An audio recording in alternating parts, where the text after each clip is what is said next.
Guru Sri Juta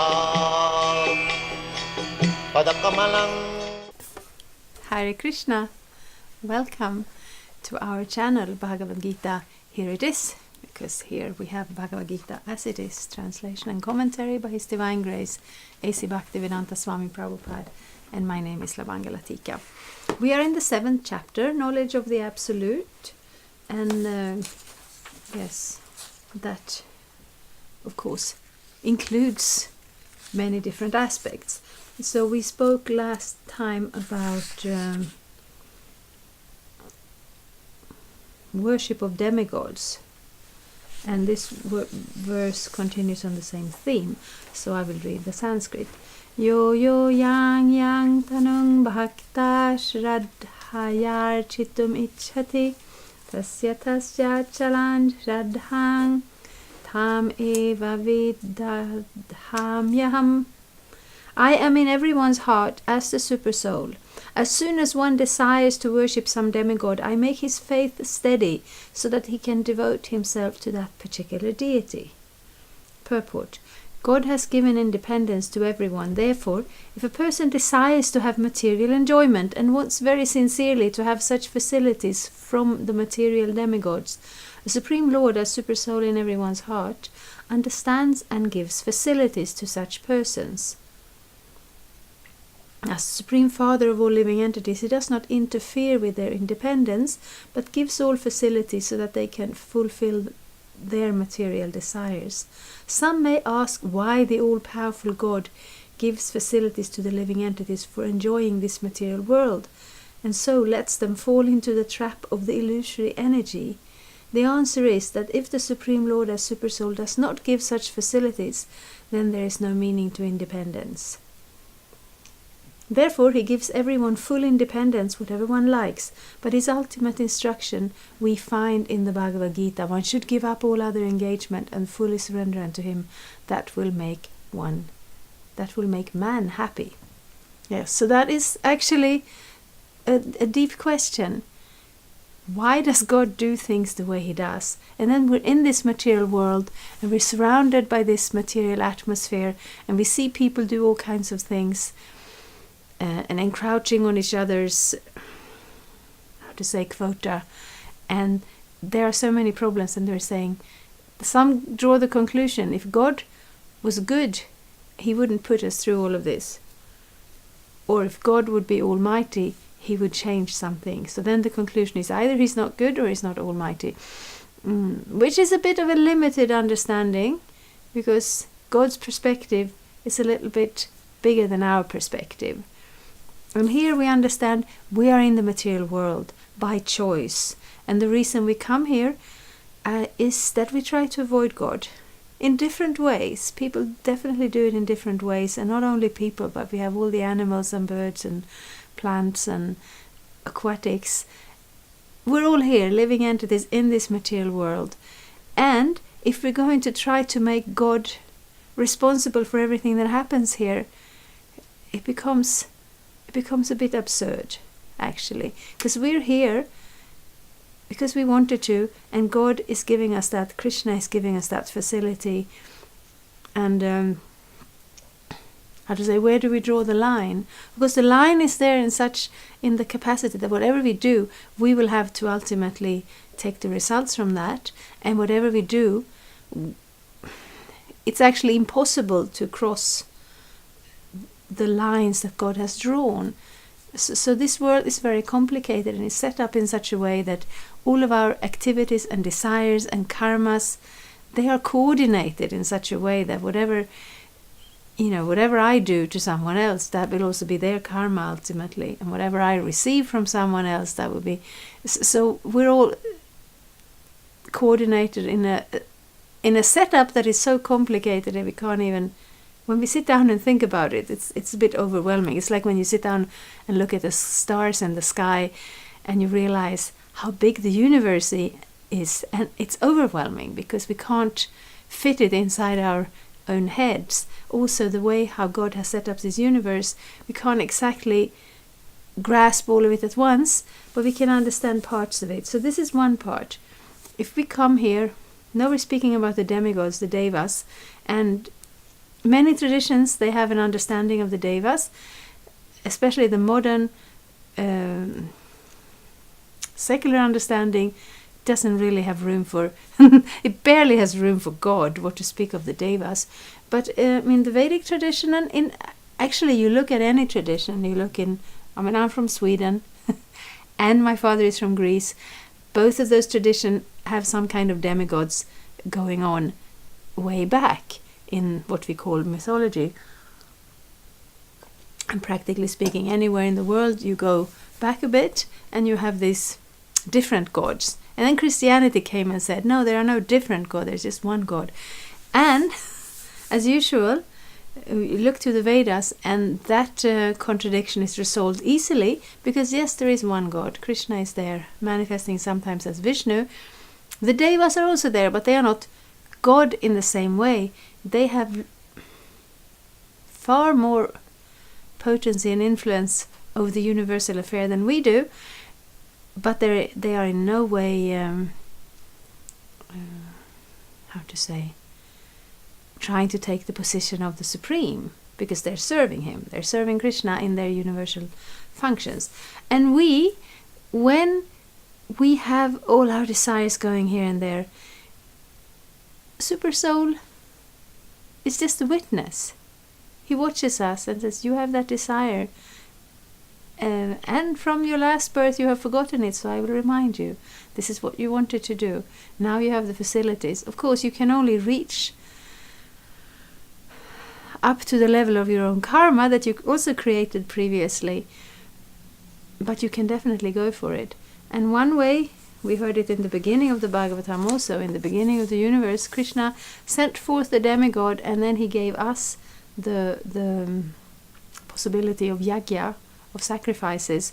So we are feeding the gods and they are feeding us, and it's a give and take. And when Krishna is in the center, there will be no problems and no contradiction. But when we forget about Krishna, when we're only doing it for ourselves, trying to enjoy, in a secular way or in a religious way or in a worshipping the demigods way, the devas, the problem is our focus, that we forget to put Krishna in the center. But this material world is also made for us, those of us who wanted to forget to put Krishna in the center. So there are full facilities. And actually, remembrance, forgetfulness, knowledge, it all comes from Super Soul in the heart. So if he didn't help us, if he didn't give us these facilities, we would just be unable to do anything at all, to remember anything at all. So there is really no contradiction. This is a material world and this is how it works. But it's not it may look like, karma may look mechanical. The world may look mechanical. The laws of nature, they may look mechanical. But actually nothing happens unless, I'm in this body, and this body without my presence, the presence of the soul, cannot do anything. We're in this universe without the presence of Vishnu, Garbhodakshai Vishnu, nothing can happen. So in this, especially in our Western materialistic culture, we are unable or unwilling to see the personal presence of God in everything.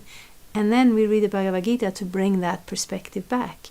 So, yes, when we speak on the higher level of how the soul is connected to God, and we turn to him in full Krishna consciousness, or even any religion, you turn to God with your prayers and your worship and your attention in so many ways, your dependence, your love. But even when you don't do that, nothing can happen without the presence of Krishna personally, or Super Soul in everyone's heart, even in every atom, even in the universe, in our own body. Nothing can happen, absolutely nothing. So when we see that things are happening, we can draw the logical conclusion that Krishna is giving us the facility for all those things. So this is described here also in connection to the demigods. But both the living entity and the demigods are subordinate to the will of the Supreme Personality of Godhead. Therefore, the living entity cannot worship the demigod by his own desire, nor can the demigod bestow any benediction without the supreme will. As it is said, not a blade of grass moves without the will of the Supreme Personality of Godhead.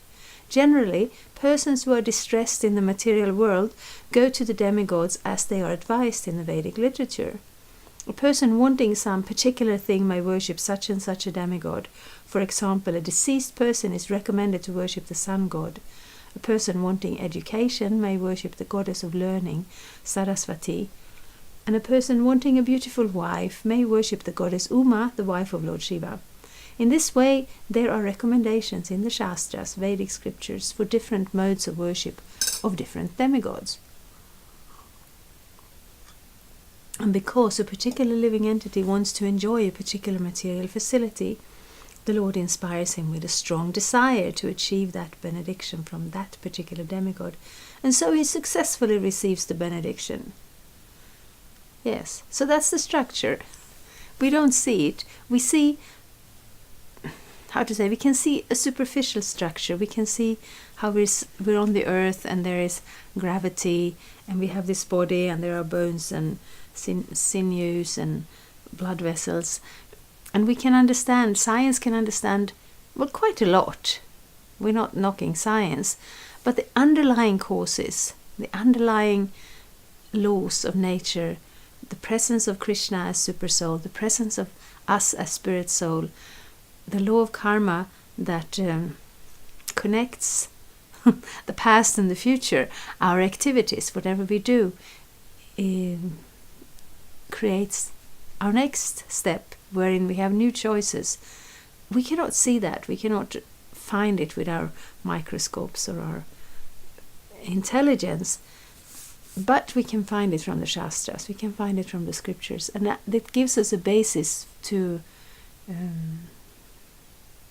make our decisions based on a more complete understanding of existence, really. The particular mode of the devotional attitude of the living entity towards a particular type of demigod is also arranged by the Supreme Lord. The demigod cannot infuse the living entity with such an affinity, because he is the Supreme Lord, or the super soul who is present in the hearts of all living entities. Krishna gives impetus to man to worship certain demigods.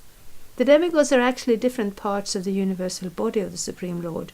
Therefore, they have no independence. In the Vedic literature it is stated, a Supreme Personality of Godhead as super soul is also present within the heart of the demigod. Therefore, he arranges through the demigods to fulfill the desires of the living entity. But both the demigod and the living entities are dependent on the Supreme Will. They are not independent. So therefore we speak of Krishna consciousness. There are so many layers, there is so much philosophy, there is so much knowledge, but the main focus, the center of it, is consciousness of Krishna. And it will,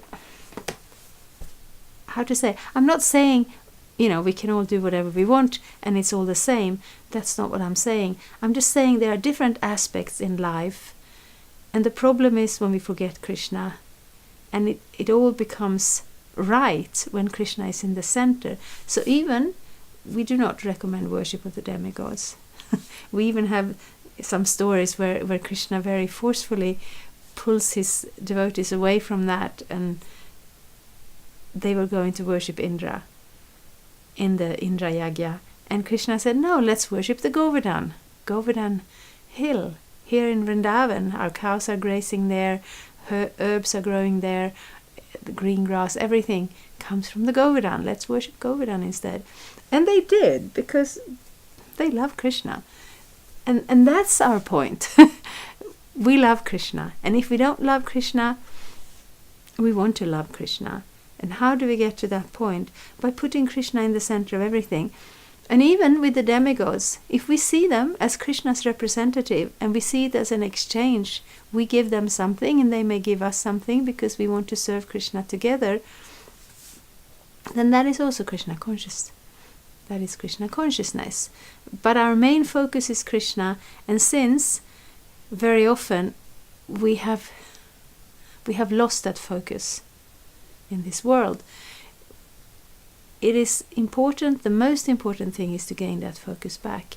So many aspects of the Vedic philosophy and culture are helpful in Krishna consciousness, but sometimes if we do them for their own sake, they become a problem. Just as we do not recommend worshipping the demigods, because that worship belongs to Krishna alone. And if we forget that, then we remain in this illusion. We also don't recommend, we don't want to be rude to the demigods, because they're also Krishna's servants in this universe on a much higher level than us, with much greater potency to arrange the universal affairs that we don't even fully understand. But actually, this verse alone, it's surprising in a way. I am in everyone's heart as a super soul. As soon as one desires to worship some demigod, I make his faith steady so that he can devote himself to that particular deity. But this is not only in connection with the demigods. This is all over the place. We want to be happy in a certain way. We want to focus on our dancing or our science or our charity. Without Krishna's assistance, we wouldn't even remember it and we wouldn't be able to do it. But Krishna has given us that independence out of love. And also, when we turn back to Krishna to love him from our heart, that has to also be completely voluntarily. So if Krishna is kind of forcing us, and then everything is spoiled, really. This world, we understand it as a place Krishna has given us to forget him and also to come back to him. And the more we can see in every aspect of this existence, actually Krishna is there. That is Krishna consciousness. Thank you very much. Hare Krishna. Thank you for watching. We aim for updates every Tuesday and Friday. Please come back. If you have any questions or comments, please leave them down there. We also have some links and information for you. And there is, of course, the subscribe button. Thank you. Hare Krishna. I'm a Hare Krishna, and I approve this message. Subscribe. Hare Krishna, Krishna Krishna, Hare Hare, Hare Rama, Rama Rama.